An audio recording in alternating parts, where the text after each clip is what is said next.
Brought to you by 1AAuto.com, your source for quality replacement parts and the best service on the internet. Hi, I'm Mike from 1AAuto. I hope this how-to video helps you out. And next time you need parts for your vehicle, think of 1AAuto.com. Thanks. In this video, we're going to show you how to change the cap and rotor, and this is just kind of all part of doing a basic tune-up on one of these. This is a 96 Tahoe. It has the 5.7 liter Vortec engine, same engine that's in any 95 to 99 Chevy or GMC pickup, as well as 95 to 2000 SUVs of this body style. The only tools you'll need are a 12mm socket with a ratchet extension to remove your air intake system, and then you'll need a T15 and T20 Torx drivers.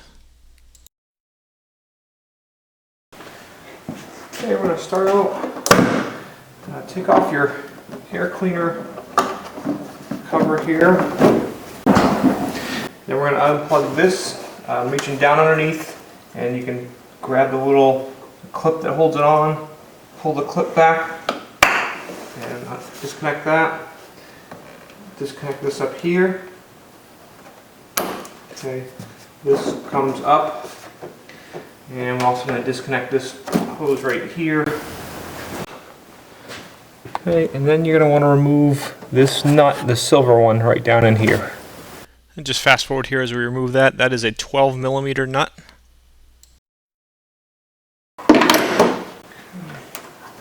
So remove that, basically take this whole apparatus right out, and it gives me a lot clearer view. Okay, so you go to replace your cap and rotor. Here's your new cap. You can see there's going to be two screws that hold it in, and then on the cap it actually has your firing order. Okay, so C for coil, 6, 4, 2, and 8. Then over here 5, 3, 7, and 1. Okay, these numbers correspond to the number of cylinder, and on most V8s, all GM V8s and most V8s, the driver's side or left bank is the odd, passenger side or right hand bank is the even. Okay, the first one towards the front of the car is your number 1 cylinder, 3 cylinder, 5 cylinder, 7 cylinder is closest to the passenger compartment, and on the passenger side, your 2 cylinder is furthest towards the front, 4, 6, and 8 is closest to the passenger compartment. Okay, so basically with that, what you can do is come right in here, remove your coil wire first, and then you can just kind of unplug and take your other wires out of the way.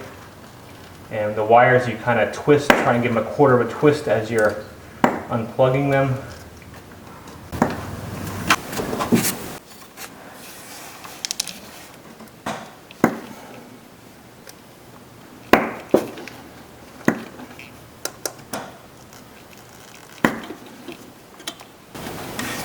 Okay, now with the wires off, I can kind of look down in and see there's one of my screws, and the other one is kind of opposite of that. Okay, the cap's here. Just have to get you want a T20 Torx Driver, and you just got to get it into the screw.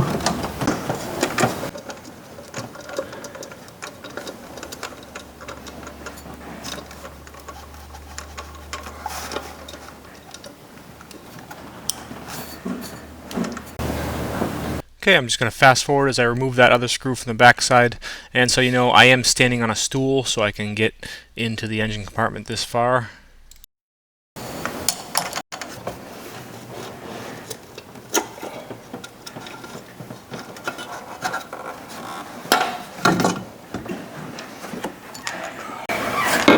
Okay, so here's what the underside of the cap looks like.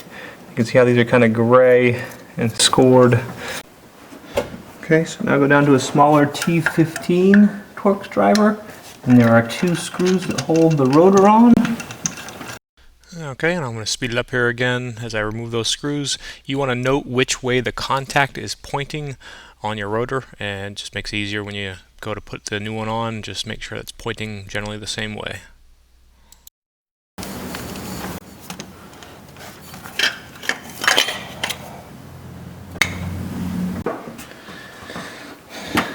Okay, so I've got my new rotor. Okay, so here's my new rotor. I've got the two screws in there. Okay, and you can see it really can't go on incorrectly. So I'll put it down on.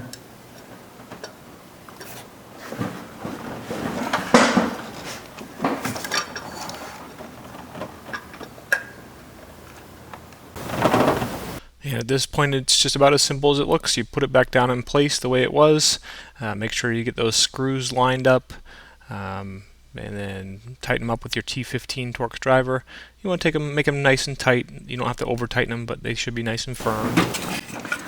Okay, ready to put the cap on. Make sure that the side that has the 5 connections, that one being the coil, goes over towards the passenger side of the truck.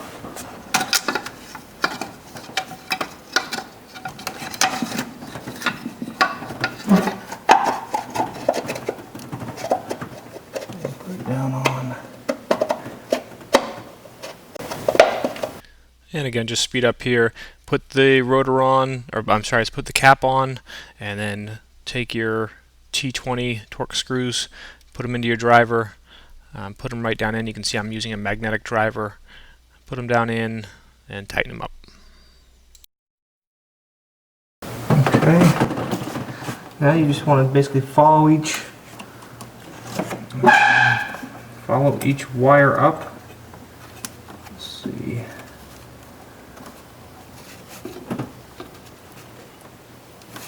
This is the number 1 wire. Make sure I'm plugging it into the number 1.